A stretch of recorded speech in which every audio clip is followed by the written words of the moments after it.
नमस्कार, मैं महेंद्र पाल शर्मा, अध्यक्ष Ravi river action committee Kiriyan Gandyal district Kathua. आज की जो प्रेस कॉन्फ्रेंस हम कर रहे हैं ये इलीगल माइनिंग के रिलेटेड है, क्योंकि पिछले काफ़ी समय से इलीगल माइनिंग के खिलाफ हम काफ़ी संघर्ष कर रहे हैं। पीपल आर 25,000 किरियां गंडियाल और डिस्ट्रिक्ट कठुआ में भी काफ़ी जगह पे इस इलीगल माइनिंग की वजह से काफ़ी लोगों को परेशानी आ रही है, काफ़ी दिक्कतें आ रही हैं, काफ़ी लोगों की जानें जा चुकी हैं। लेकिन ये प्रशासन इतनी गहरी नींद सोया है कि जागने का नाम नहीं ले रहा है। लोग मर रहे हैं। अभी कोरोना महामारी के टाइम में सरकार कोरोना का बहाना लेके बैठी है, बाकी इस विषय को पीछे कर रही है। आप देखो आए दिन कितनी गुंडागर्दी मची हुई है।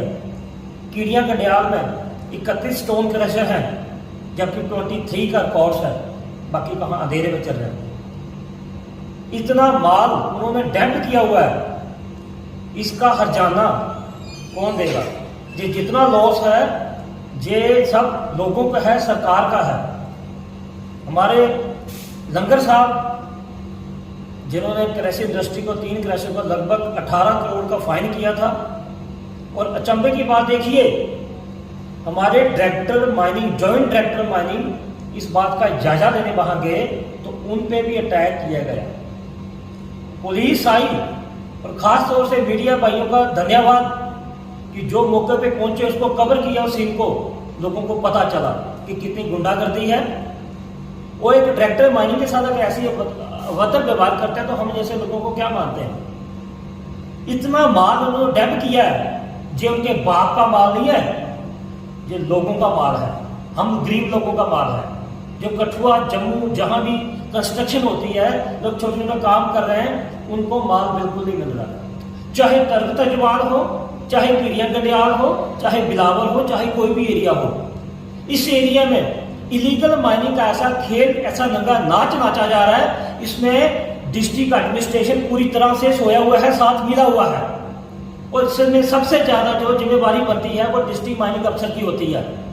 लेकिन पता नहीं कितना मोटी रकम लेते हैं, क्या मलाई खाते हैं वो, जो इन बातों को ध्यान में बिल्कुल नहीं ला रहे। सबसे बड़ी बात है कि illegal mining is a ban.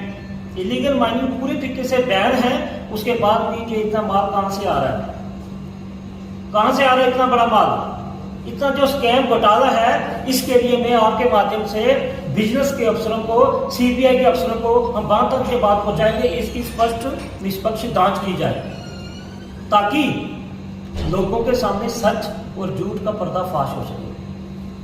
आप तर्क तजवाल की तरफ देख लो, 8-10 जितने भी क्रशर हैं, 2-3 क्रशर चल रहे हैं।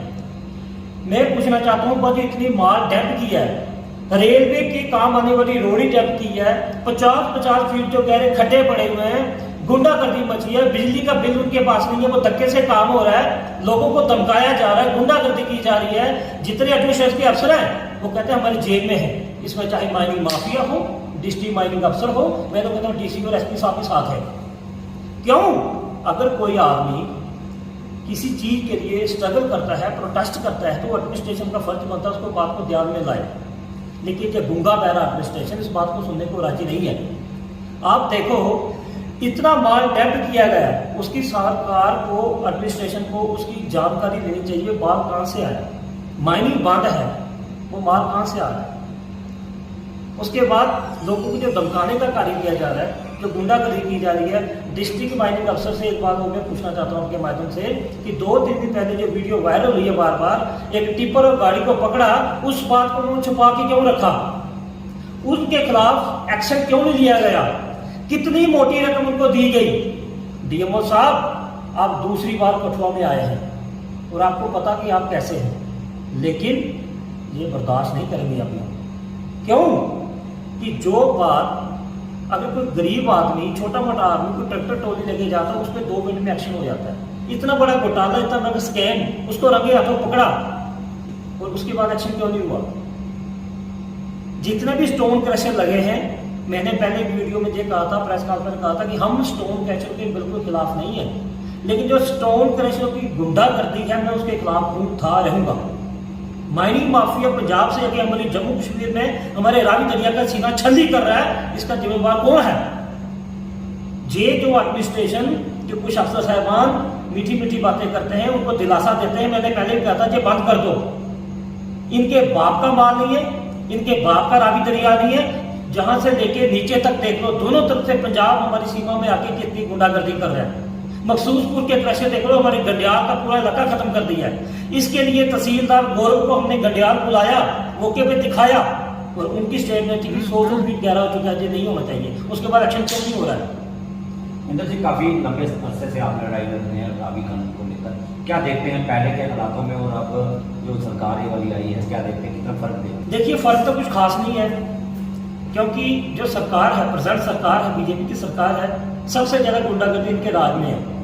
आप देखिए, अगर गवर्नमेंट का काम चल रहा है, कंस्ट्रक्शन लगी हुई है, तो गवर्नमेंट को, बीजेपी के लोगों को इस बात को ध्यान में लाना चाहिए। लेकिन मोटी रकम दी जा रही है। कठुआ में जितना, मैं कहता हूँ, जितना गंद कठुआ में डला है, इतना कहीं पूरी स्टेट में नहीं पड़ा है। माइनिंग का जो इतना बड़ा स्कैम है, घोटाला है, मैं कहता हूँ उसकी निष्पक्ष जांच होनी चाहिए। मेरी कमेटी और मेरे लोग, मैं अध्यक्ष हूँ, हम इसके लिए हर चीज का दरवाजा खटखटाएंगे। क्यों कि गुंडागर्दी बर्दाश्त नहीं करेंगे और ना ही चलने देंगे। मुंडा जी, क्या देखते हैं, कुछ दिन पहले रात के अंधेरे में कुछ गाड़ियां रंगे हाथों पकड़ी गई, पुलिस ने एक्शन लिया, लेकिन डीएमओ की तरफ से 2 दिन तक चालान नहीं किया गया था। तो क्या देखते हैं किस तरह की भूमिका जिला इंतजामिया और खनन विभाग जो है वो माइनिंग को रोकने में निभा रहा है? देखिए, इसे पूरी तरीके से सीधा इशारा डीएमओ पे जाता है, डिस्ट्रिक्ट माइनिंग अफसर पे जाता है। क्यों कि डीएमओ साहब को एक्शन लेना चाहिए था। अगर पुलिस ने अपना काम तरीके से किया तो डीएमओ को भी अपना काम तरीके से करना चाहिए था। इसमें पता क्या गेम है, कितना माल दिया गया, क्या क्या इसमें हुआ। क्यों कि जो अफसर साहबान कठुआ में आता है, उसको चाहिए कि अपने जो उसका दायित्व है, उसको फर्ज है, उसको सिस्टम से निभाए, तरीके से निभाए। माफिया को, खनन माफिया को लेकर ही भाजपा के पूर्व एमएलसी ने भी आरोप लगाए थे कि तार जो है वो दिल्ली तक जुड़े हैं, ऊपर से इनको शय मिली हुई है। तो क्या आपको भी ये लगता है कि ये पूरा नेक्सस बड़े बड़े मंत्रियों के इशारों पर किया जा रहा है? बिल्कुल बिल्कुल ठीक बोला था उन्होंने। लेकिन एक बात है, वो बीजेपी का ही आदमी था, उसको खुद माल नहीं मिल रहा था, उसने बोल के दूसरी स्टेटमेंट जारी कर दी। लेकिन मेरी स्टेटमेंट ये है कि बिल्कुल राइट है, ठीक है, ऊपर से लेकर नीचे तक सब भ्रष्ट है। आप देखो, कठुआ में देख लो, जितने भी भारतीय जनता पार्टी के लीडर साहबान हैं, अच्छे लीडर साहबान हैं, लेकिन उनके खुद के क्रैशेस हैं, वो खुद क्रैशर ले रहे हैं। हमें किसी को क्या मना करेंगे? वो कहते हैं एडमिनिस्ट्रेशन हमारी जेब में है। ये बात बिल्कुल ठीक है, भारतीय जनता पार्टी की सरकार है, भारतीय जनता पार्टी का एलजी है, लेकिन ये लोग, इनके राज में मैं कहता हूँ ज्यादा गड़बड़ हो रही है। क्या देखते हैं महेंद्र जी, रावी खनन हमारी मात्रा में हो चुका है, क्या देखते हैं कितने इलाके को ये मुतासिर कर रहा है, कितना इलाका है जिसका पानी जल संकट भी बह रहा है और बहुत तरह के यहाँ परिवर्तन देखने को मिल रहे हैं? देखिए सर, कीड़िया गंडियाल की बात करूँ तो कीड़िया गंडियाल में 25,000 पॉपुलेशन है। जहाँ 6 फुट में पानी था, आज जहाँ 56 फुट में पानी चला गया। उसके बाद किसी कठुआ की बात करो, जो हमारा तरफ तजवाल है, जराई है, कठुआ जितना एरिया है, बिलावर है, सब जगह पानी की किल्लत आ रही है। और आने वाले टाइम में ऐसा हो जाएगा कि लोगों को पानी मिलना ही बंद हो जाएगा। क्योंकि देखो, इस समय माइनिंग बिल्कुल बंद है, बिल्कुल माइनिंग बैन है। मैं आपके माध्यम से डीसी साहब, एसपी साहब और जो हाई अथॉरिटी है, ओपी भगत जी, जो यहाँ डीसी रह के गए, उनसे ये बात पूछना चाहता हूँ कि आप सोए हैं, आप गूंगे हैं? क्यों कि आप इस सिस्टम को, स्कैम को क्यों नहीं देख रहे? किसको क्यों नहीं बात कर रहे? आपके अफसर साहबान आते हैं, हवाई बातें करके चले जाते हैं। मैं कहता हूँ कीड़िया गंडियाल हो, तजवाल हो, कोई भी अफसर साहबान आए, जो इतने बड़े बड़े माल के ढेर लगे, वो कैसे लगे? ये किसका माल है? इसका हर्जाना कौन देगा? जो सरकार को इतना लॉस हो रहा है, उसकी जिम्मेवारी किसकी है? इसलिए एडमिनिस्ट्रेशन को आंखें खोलनी चाहिए। अगर कोई प्रोटेस्ट होता है, कोई बात कोई करता है, तो उसके पीछे कोई कारण होता है। वाटर रेगुलेटिंग अथॉरिटी एक्ट 2010 में उन्होंने कहा था कि ये जो वाटर लेवल है, जैसे ये डाउन जा रहा है, ये गंभीर समस्या का मसला है, लेकिन इस पर कोई ध्यान नहीं दिया जा रहा। ध्यान देना चाहिए।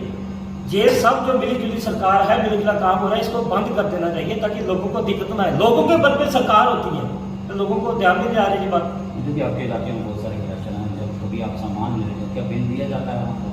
कोई बिल नहीं दिया जाता है, कोई पर्ची नहीं दी जा रही है।